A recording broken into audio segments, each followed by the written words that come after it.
You probably know there are many rapture theories and predictions circulating around the internet these days, especially right now. And usually people base much of their view on Matthew chapter 24 in Jesus' end times discourse. They try and pinpoint certain end times events like the rapture by examining specific details that Jesus gives us. One of those details is that his coming is compared to lightning. And some people assume Jesus is talking about the rapture here. They say it's going to be quick, unexpected, and very secretive and private. But what if Jesus isn't even talking about the rapture here? What if he's not coming to take the righteous in this passage like we think? I know that's a wild claim, but in this video, I'm going to walk you through these things as best as I can. And this might just change your views about the end times, but that's okay. Let's dive in and I'll show you what I mean.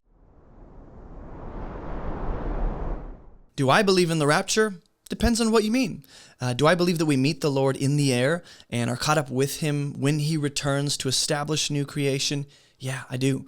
I just don't believe Matthew 24 is talking about these things, at least the way many Christians think. I do believe the rapture and the final coming of Jesus to usher in new creation are the exact same event. But let me show you this 11th misconception in this series on the rapture and the end times. Jesus in Matthew 24, verse 27, compares his coming to lightning. He says, as the lightning comes from the east, here's an analogy. Something about lightning compares to his coming, and shines as far as the west, so will be the coming of the Son of Man. Wherever the corpse is, there the vultures will gather. And we talked about that idea of vultures in the last episode. You can go watch that. But the misconception goes like this. The coming of the Son of Man being like lightning here means it's the rapture. It's going to be quick, in the blink of an eye, almost secretive and private because it's so sudden and unexpected. And because many people will connect this to the thief in the night statement at the end of this chapter, they believe that Jesus is making the same point with both the image of lightning and a thief in the night. They think both images are telling us the rapture is what's in view here, and it's sudden, it's quick, and it's unexpected. So let's break this down. The coming of Jesus being like lightning is compared to the next statement in verse 28 about vultures being found, birds of prey, where you find dead corpses, or you're expecting to find dead things. And we talked about how Jesus coming through the Roman armies, as God has done throughout the Old Testament with many other armies as judgment. But now, in this context, in this specific situation, he's coming to take the wicked, not the righteous, which may just have blown your mind for a minute and you need to pause and just kind of breathe. We'll talk about that in a later episode. Who's taken, who's left, the days of Noah kind of thing. But at least we established how the coming of the Son of Man here in context is referring to Jesus coming to take the wicked to the place of the dead. They're being taken from the land of the living. We talked about how in Luke 17, the whole vultures, where they gather, is an answer to the disciples' question, where are they taken? And he says, well, essentially the place of the dead.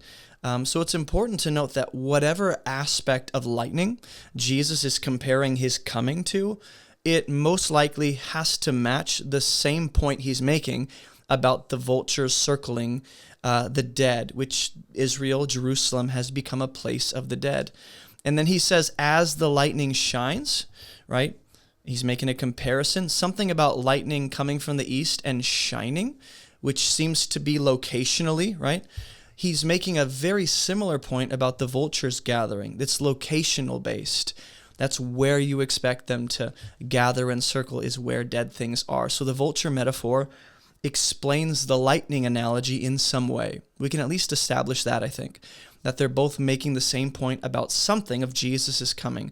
And we established how both images, lightning and the vultures, they are images that contradict the claims of the false prophets.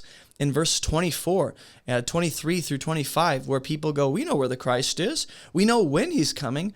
And Jesus pushes against that to speak truth into that deception by saying, here's the truth.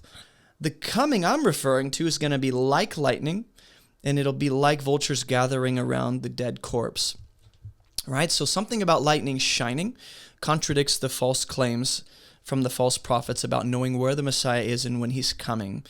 Right, their claim is more secretive and more private. It's secret knowledge. But we'll get to the lightning analogy now. We talked about the vultures. Verse 27, we have to ask again, is Jesus, because many people don't even know they need to ask this question. They assume something about lightning and they go, I know something about lightning. Therefore, Jesus must be making a statement about this characteristic of lightning. But when you read the Bible, you see analogies or metaphors, or any kind of figurative language or figures of speech, you should be asking, well, what is the comparison being drawn?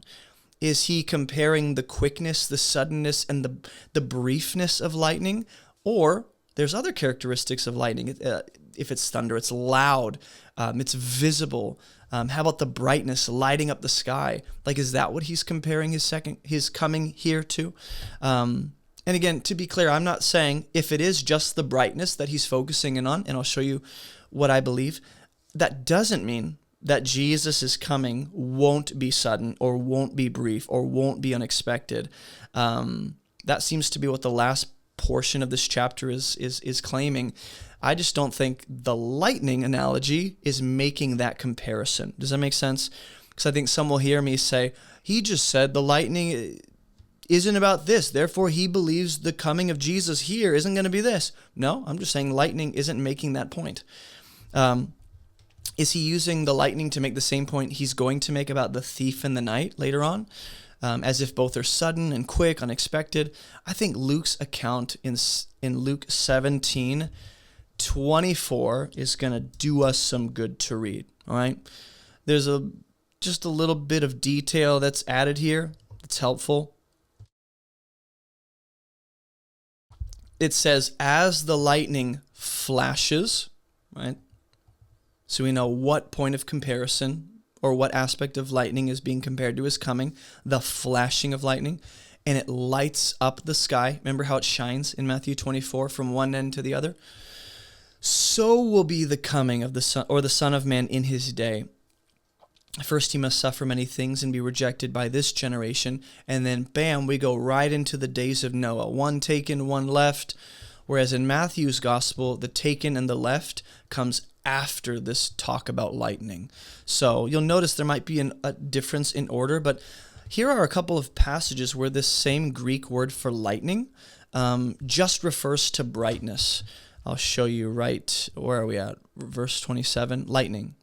If we do a Bible word study here in Logos, which by the way, you can get Logos in the link in our description of this video, but you click on lightning, you probably can't see this. You'll have to fact check me because I don't want to zoom in too much. It'll go off the screen.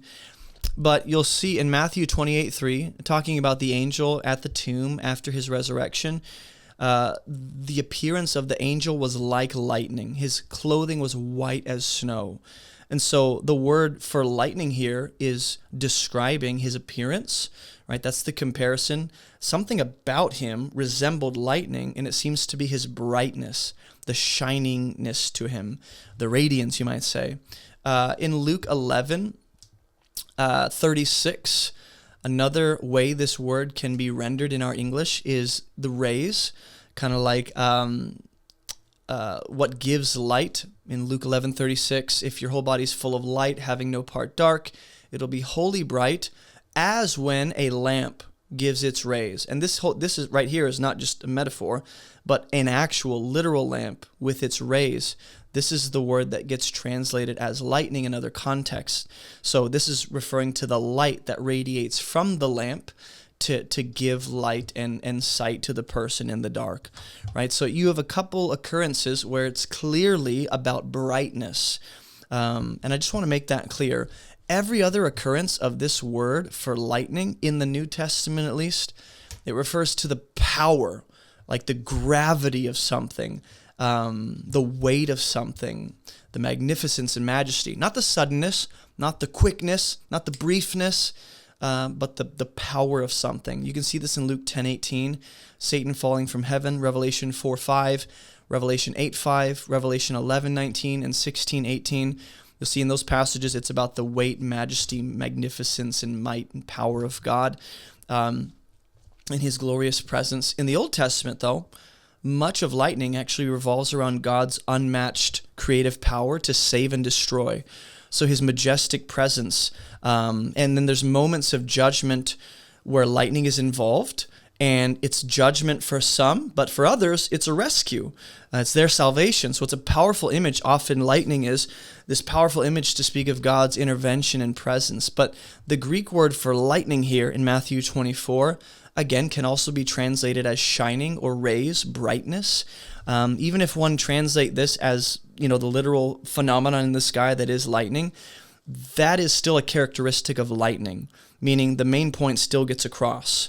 So we have to ask again, is Jesus comparing his coming to the quickness of lightning, the briefness, the suddenness, or the brightness and the lighting up the sky aspect?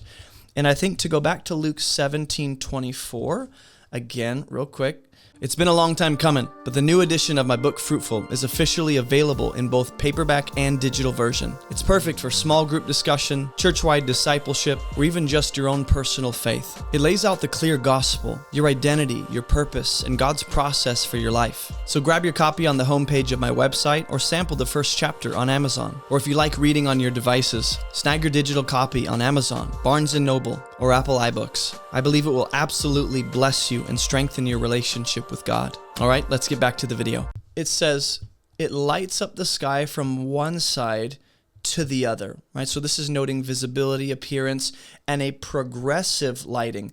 You don't really get that in Matthew 24.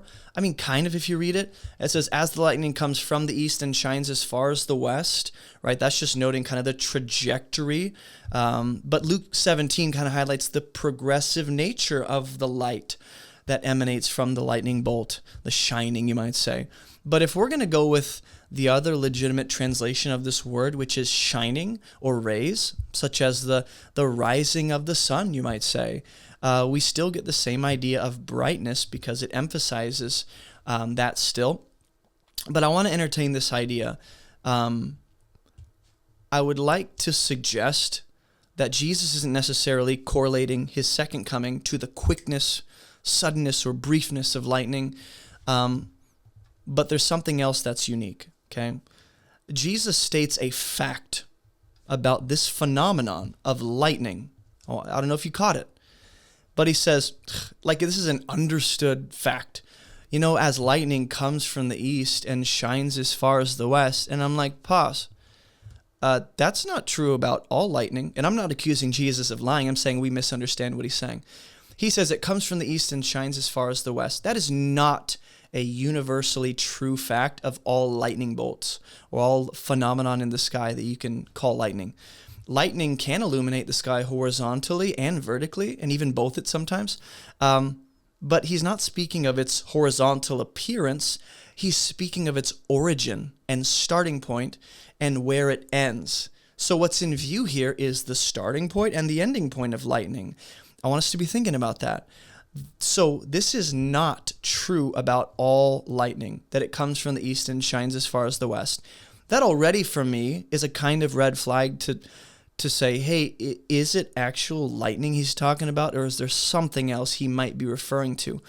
The only bright phenomenon in the sky that always starts in the east, and you probably know where I'm going with this, and ends in the west, is the sunrise. The sun rises in the east and sets in the west. In this brightness, these rays of the sun can be a legitimate translation for this word rendered lightning. Not to say we can translate lightning as sunrise or sunset. I'm saying the brightness of the sun, the rays of the sun, that can be a legitimate translation of this word lightning. It can speak of the progressive brightness of a sunrise, which culminates in the sunset. In other words, Jesus might be speaking of the path the sun travels each day in its shining radiance and brightness to make a point about his coming. And I just want to entertain this idea for a minute. Maybe this is new for you, but I've showed you why biblically, in kind of looking at the word, why there is a legitimate case to make here. We see Jesus compared to the sun. In other words, this is not the only random comparison between the sun and Jesus, if we're going to go here. In Malachi 4:2, 2 Peter 1:19, Revelation 22:16, Numbers 24:17, and Matthew 5:45, these are all comparisons between Jesus and the sun. We see the sun associated with judgment, to kind of bring this back into the context and say whatever he's talking about, it's not good. It's judgment on some and seems to be a kind of rescue for others. But let's at least hone in on the judgment aspect. In the Old Testament, the Son is associated with judgment in Isaiah 41:25, Isaiah 45:6, Isaiah 59:19, Nahum 3:17, Malachi 1:11, or even think of Joshua making the sun stand still as judgment upon the enemies of Israel there, where God gives Israel victory. It seems as though the coming of Jesus, right, is actually going to be like the sun rising in the east and setting in the west, meaning it's not abrupt and sudden, but rather it's to be seen by everyone. It's eventual, it's inevitable, it's progressive. It happens over time. And though his coming might have a suddenness and an unexpected element to it in some ways, it is also progressive and somewhat predictable in a general sense. Not the day or the hour, I'm not saying that's what is predictable, but the general trajectory of events that are leading up to what I believe is the destruction of Jerusalem in AD 70. You can kind of see the writing on the wall, to use Daniel's story with King Nebuchadnezzar's son. You can say it's pretty clear. Jesus' whole ministry to Israel seems to be like that kind of thing, where it's like the writing's on the wall, things are coming if you don't change. Can you tell the signs? He says that all the time. I wouldn't say all the time, but he says it a few times in the Gospels where it's like, hey, you can easily read the signs in the sky, but you can't recognize the signs of the times. You guys are like missing it. And I believe that coming, being referred to here, is Jesus coming through Rome to destroy Jerusalem and the temple as judgment for their rejection and killing of the Son, which Hebrews tells us carries weighty consequences and penalties. So there are scriptures that talk about the shining of the sun and rising of the sun associated with favor and blessing. But you might say it like this: the sun rising on one for favor and blessing to rescue them, and it means judgment for the others, the enemies that are coming against God's people. Whatever the icon is, whether it's lightning or the sunrise that's in view, we can say it's associated with death here, where the vultures will gather. And the light of God and the righteous shining throughout Scripture, that's something we see in Ezekiel 43:2, God's glory rising like the sun. Proverbs 4:18, the righteous path shines brighter and brighter. 1 John 2:8 and 17, darkness is slowly passing away. Isaiah 60, verse 1, the glory of God shining and rising on us. Daniel 12:3, the righteous shine like the brightness in the sky above. Zechariah 9:16, Matthew 5:16, Matthew 13:43, Acts 9:3, Acts 26:13, Philippians 2:15, 2 Corinthians 4:6, and there's a passage, I believe it's in Peter, and I want to find it real quick. I just did a light shines. Let's see what comes up.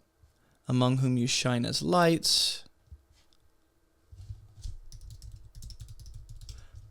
Here it is. I want to look this up. I should have looked it up. I believe it's in Peter. Here it is. 2 Peter 1:19. We have the prophetic word more fully confirmed, to which you will do well to pay attention, as to a lamp shining in a dark place, right? And it's progressive. It's getting brighter and brighter until the day dawns and the morning star rises in your hearts. That becomes a way to understand how God is working in the world for his people to accomplish the full measure of redemption and usher in new creation where Jesus reigns and we reign with him and we're being transformed into the image of Jesus. It's like light progressively getting brighter and brighter. And I understand this interpretation may just change the way we understand the analogy Jesus uses for his coming through the Roman armies in 70 AD. Again, I keep saying that because I've already established several things along the way in this series to make the case for why I believe that's what he's talking about. But the coming in judgment is like the shining of the sun. growing brighter and brighter as the day appears, which is the general trajectory of the biblical story. From Eden into darkness, back into a greater Eden. So it starts in darkness and ends in the light. That's how the biblical story opens, and that's how it ends. Literally, Genesis 1:1, it opens with a dark, formless world. God says, let there be light, and then Revelation ends with light. So what's light for God's people, though, inevitably, or unfortunately rather, is judgment for those in the dark and in sin. And if we think about the Hebrew concept for a day, it begins with the evening and ends with the day in Scripture. In Jewish tradition, a day begins at sunset and it ends at the next sunset. So the idea of the Sabbath begins Friday at sundown and ends Friday at sundown. So I believe this is what Jesus is referring to with his coming and what he's coming to do and who he's coming for in the sequence of events in Matthew 24. He's coming to deal with that wicked generation through the Roman armies to destroy the temple and the city and bring judgment on that people. It's somewhat predictable and expected, the writing's on the wall, and yet at the end of Matthew 24, Jesus does say, I'm going to come at a day and an hour you don't expect. So I don't think the lightning is necessarily something making the point that the thief in the night metaphor is making. I think this is a different one, because it seems more likely that it's actually the sun rising, which is something either way, it's public, very visible, everyone can see it and behold it, and there's time to kind of, see where it's going and what is the right action, to take in response to what you see and conclude. But that's what I believe Jesus is referring to. Doesn't necessarily indicate a rapture. You might pull that from other passages, and that's fine. Again, I'm not saying there's no suddenness or unexpected component to the coming of Jesus here. I just don't believe it's the rapture. I understand many will disagree with much of what I'm saying, and I'd love to hear your thoughts and your best biblical arguments for, what you believe in the comments. Just be kind and respectful and understand, hey, end times, not ultimate. For some of you it is. Like, you'll die on this hill. And I'm saying that's not a biblical or Christ-like thing to do or even think. As believers, we believe Jesus is coming back to usher in new creation and the eternal kingdom completely, but the logistics and the timing of that, we all make sense of that a bit differently. God's not going to judge you purely based on what do you think about the end times. So in the next video, we're going to look at another one of the bigger myths about Matthew 24, which is, I think this truly is one of the bigger ones, that the end of the age equals the end of the world, or the end of human history, or the end of human civilization in this old world. If that's the case, then there are some implications on our understanding of about what Jesus is talking about in Matthew 24. So you'll have to wait to find out what I mean. Like this video and share it with someone who might need this, and I'll see you guys in the next video. Hey, if you're not a monthly supporter yet of this ministry, here's why you'll want to become one today. You get access to exclusive teachings every week. Right now, I'm going through Genesis, looking at the Hebrew and drawing out deeper insights. You'll get access to all of my biblical parallel worksheets. And there are other benefits for higher tiers, like unlimited access to all of my sermon notes, free access to paid Bible courses, and even early access to weekly Bible teachings. So go check that out on the website, and thank you for supporting this ministry to help us teach people how to read the Bible so they can live and teach it for themselves. I'll see you in the next video.